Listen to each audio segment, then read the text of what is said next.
Hello student, this is class 10th math class. मैं आपको exercise 4.3 के क्वेश्चन 3 तक के क्वेश्चन अपने प्रीवियस क्लास में एक्सप्लेन कर चुका हूँ। आज के क्लास में मैं आपको क्वेश्चन 4 के बारे में एक्सप्लेन कर रहा हूँ। क्वेश्चन 4 है the sum of the reciprocal of रेमॉन्स age in year 3 years ago and 5 years from now is 1/3, find his present age. तो जब हम इसे देखते हैं तो हमने देखा लेट्स रेमान प्रेजेंट एज भी एक्स ईयर। तो अकॉर्डिंग टू क्वेश्चन अब हम यहाँ पाते हैं 1/x-3, क्योंकि कहा गया है 3 years एगो और 5 years लेटर, तो प्लस 1/x + 5 इक्वल टू है 1/3 ईयर। तो हमारा जो इक्वेशन बना वो बना यहाँ पर आप देख रहे हैं 3x + 5 + 3x - 5 equal to x - 3 और x + 5। तो जब 3 से मैंने x + 5 को मल्टीप्लाई किया तो हमारी वैल्यू हो गई 3x + 15, और यहाँ पर जब मैंने 3 से x - 3 को मल्टीप्लाई किया तो हमारी वैल्यू हो गई 3x - 9 equal to x - 3 multiply by x + 5 करने पर हमें मिलता है x² + 5x - 3x - 15। तो अब यहाँ पर हम देखते हैं हमें मिला यहाँ पर 6x। कैसे आप देखिए 3x यहाँ पर और 3x हमारा 3x हमें यहाँ से मिला और 3x प्लस यहाँ पर है तो हो गया 6x + 15 - 9 equal to x² + 2x, क्योंकि + 5x - 3x है तो बचा क्या +2x - 15। तो अब जो वैल्यू आ गई वो हो गया x² - 6x + 2x - 6 और -15। तो अब वैल्यू हमें मिली x² माइनस, क्योंकि यहाँ पर -6x है, यहाँ +2x है तो माइनस करने हो जाए -4x और -6 और -15 करने को बचा -21। अब यानी हमारा जो इक्वेशन बना वो बना है x² - 4x - 21 = 0। अब हम इसे स्प्लिट फॉर्म में करते हैं। तो जब मैंने यहाँ किया x² - 7x + 3x - 21 = 0, तो x अब यहाँ पर मैंने एक मेरा पेयर बन गया x² - 7x के लिए, तो मैंने x को बाहर किया x² से तो बचा क्या x - 7। दूसरा मेरा जो पेयर बना था वो था 3x - 21, तो यहाँ पर मैंने +3 को बाहर किया, ब्रैकेट में क्या मिला x - 7 = 0। अब यहाँ भी x - 7 और यहाँ भी x - 7 है, तो फाइनली हमें क्या मिला, हमें मिला x - 7 और x + 3। तो हम ये देखते हैं कि अगर x - 7 = 0, ठीक है, तो x - 7 = 0, तो x = जैसे बात 7 हो गया। दूसरी और अगर हम देखते हैं x + 3 = 0, तो x की वैल्यू -3।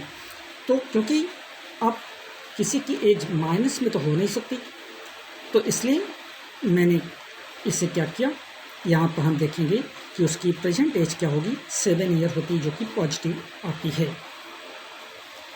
क्वेश्चन 5 हमारा है in a class test the sum of Cephali's mark in mathematics and English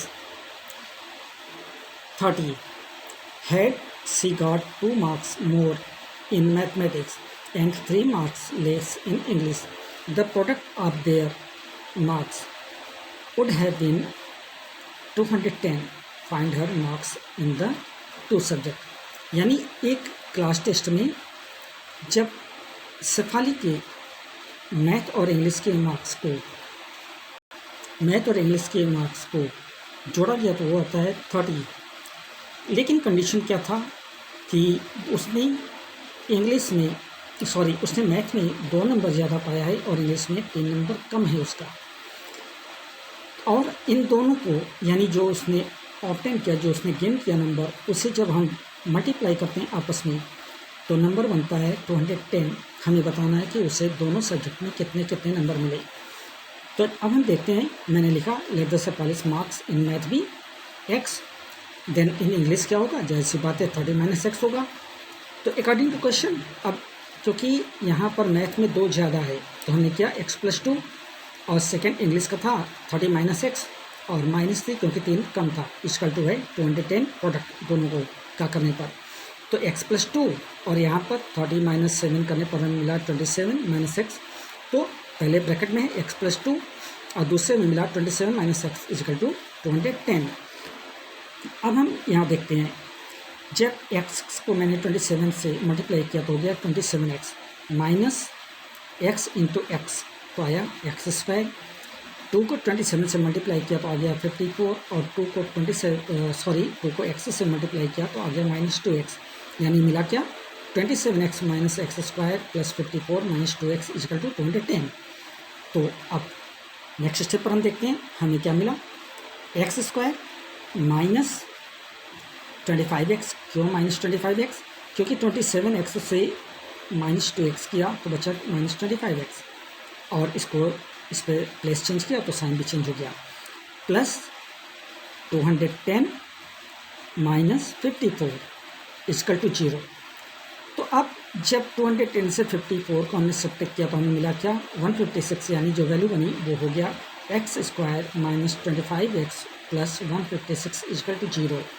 अब हम इसे स्प्लिट फॉर्म में कन्वर्ट करते हैं, तो मैंने स्प्लिट किया इसको x² - 12x और -13x माइनस और माइनस मिलकर के यहाँ 25 हो जाएगा प्लस 156 इक्वल टू 0।